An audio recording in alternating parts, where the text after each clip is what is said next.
देख रहे India news में हूं कविता सिंह। प्रश्नकाल यानी कि वो सवाल जिसका पूछा जाना बेहद जरूरी है और आज हम आपके सामने दो सवाल लेकर आए हैं। ये दोनों सवाल अलग अलग हैं।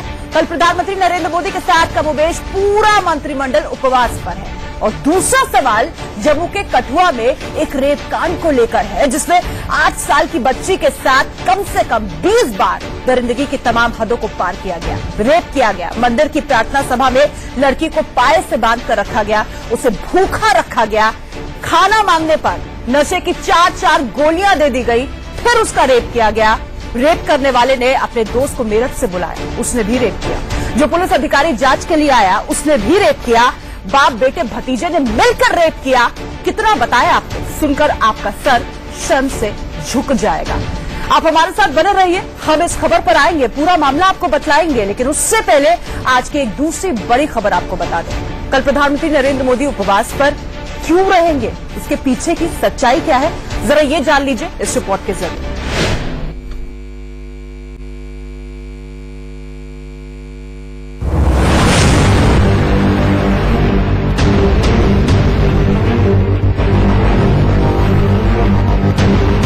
ये तेरा उपवास, ये मेरा उपवास। तस्वीरें देखिए, समय कैसे करवट लेता है। सितंबर 2011 में जब नरेंद्र मोदी गुजरात के मुख्यमंत्री थे, तब उन्होंने अपनी राष्ट्रीय राजनीति की शुरुआत उपवास कार्यक्रम से की थी।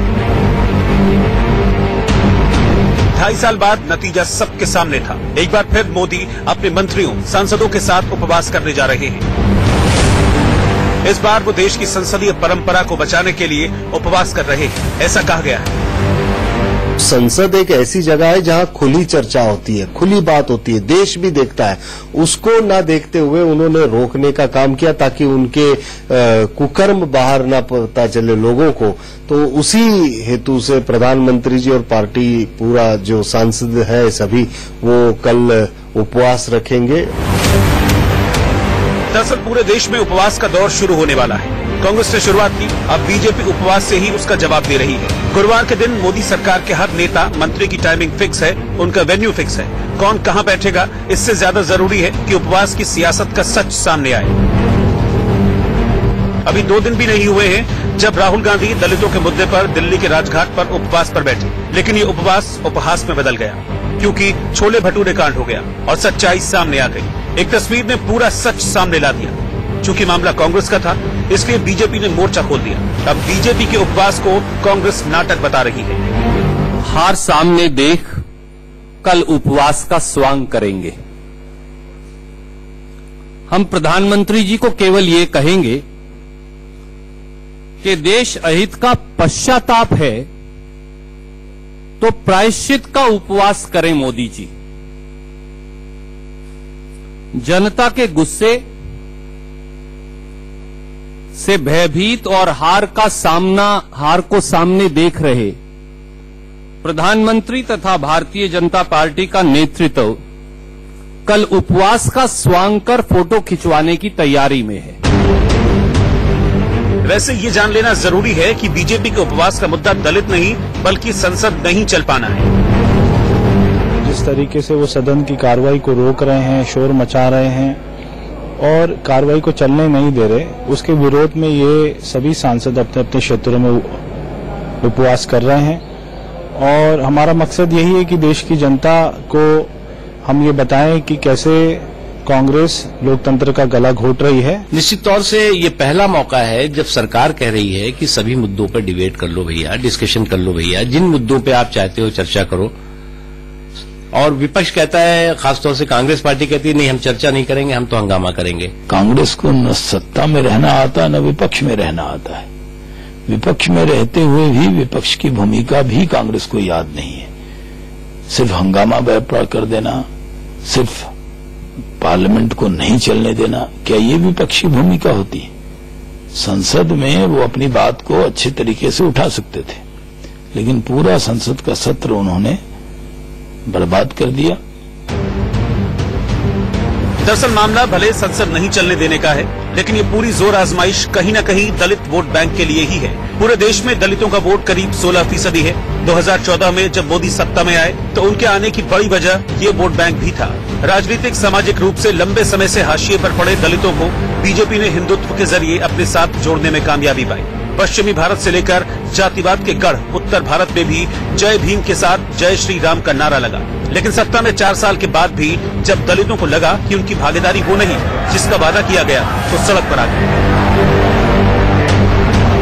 जो तमाम उनको वादे किए गए थे बराबरी के, शिक्षा के, आर्थिक के, राजनीतिक, सामाजिक के, तो वो धीरे धीरे पूरे नहीं हो रहे। हर बार सरकार बदलती है, उनको लगता है कि हमको हमारे हक मिलेंगे, खास करके बराबरी के। वो जब नहीं मिलता है तो अब सरकार को 4 साल हो गए केंद्र सरकार को, तो धीरे धीरे आक्रोश जो है वो बढ़ता है और वो चुनाव के पहले इस तरह के आक्रोश फूटते हैं। रामदत्त त्रिपाठी उत्तर प्रदेश में बीबीसी के राज्य संवाददाता रहे।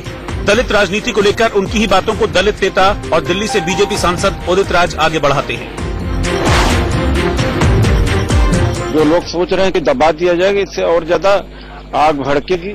अब भागीदारी का समय आया, सबको बराबर सम्मान का समय आया और उन लोगों को भी समझ में आना चाहिए जो सामंती ताकते हैं। लेकिन मोदी कहते हैं कि उनकी सरकार में दलितों के लिए बहुत कुछ हुआ, खासकर अंबेडकर को लेकर। चाहे उन्हें भारत रत्न देने की बात हो, जो बीजेपी समर्थित सरकार के समय 89 में मिला था, चाहे अंबेडकर की जन्मस्थली महू में शानदार सभा का आयोजन हो, या फिर डिजिटल इंडिया के दौर में ऑनलाइन ट्रांजैक्शन के लिए बनाया गया मोबाइल ऐप भीम हो, हर जगह अंबेडकर को साधने की कोशिश बीजेपी ने की। लेकिन फिर भी दलितों में गुस्सा है, तो क्यों इससे पार्टी पशोपेश में है, वो भी इतना ज्यादा कि SC/ST एक्ट पर रिव्यू पिटीशन डालने के बावजूद देश में लाखों लोग सड़क पर आ गए। उदित राज कहते हैं कि इसकी बड़ी वजह बेरोजगारी भी है। अनएम्प्लॉयमेंट भी बहुत बड़ा रीजन है और कई सालों से अनएम्प्लॉयड नहीं है और अत्याचार तो रीजन है ही है। सुप्रीम कोर्ट का जो दोनों जजमेंट है ये कारण तो है ही है, लेकिन अनइमेजिनेबल था, ये हम लोग भी नहीं सोच पाए। और अब पूरे देश को, सभी पार्टियों को लेसन लेना चाहिए इससे कि अब टोकनिज्म से इनको बहलाया फुसलाया नहीं जाता, इनको भागीदारी देना पड़ेगा। अब मोदी चौगर शिखर सम्मेलन में हिस्सा लेने 18 अप्रैल को लंदन जा रहे हैं। यहाँ वो अंबेडकर से जुड़े जयंती समारोह में भी हिस्सा लेंगे। इस दौरान वो डॉक्टर भीमराव अंबेडकर के उस मकान को अंतर्राष्ट्रीय स्मारक के तौर पर सौंपेंगे, जिसे महाराष्ट्र की बीजेपी सरकार ने खरीदा और स्मारक में तब्दील करवाया। अब मोदी की पहल पर इसे शैक्षणिक और सांस्कृतिक केंद्र के तौर पर विकसित किया जा रहा है। अंबेडकर ने 1921-22 में इसी बंगले में रहकर लंदन स्कूल ऑफ इकोनॉमिक्स से पढ़ाई की थी। इसी बंगले में मोदी पहुंचेंगे। ये एक तरह से डैमेज कंट्रोल की कोशिश है, लेकिन अभी जो उपवास है वो संसद नहीं चलने देने को लेकर है। उपवास को लेकर प्रधानमंत्री नरेंद्र मोदी ने बीजेपी के सांसद, सरकार के मंत्री, विधायक, कार्यकर्ता सबसे अपील की है। उन्होंने क्या कहा है, जरा सुनिए।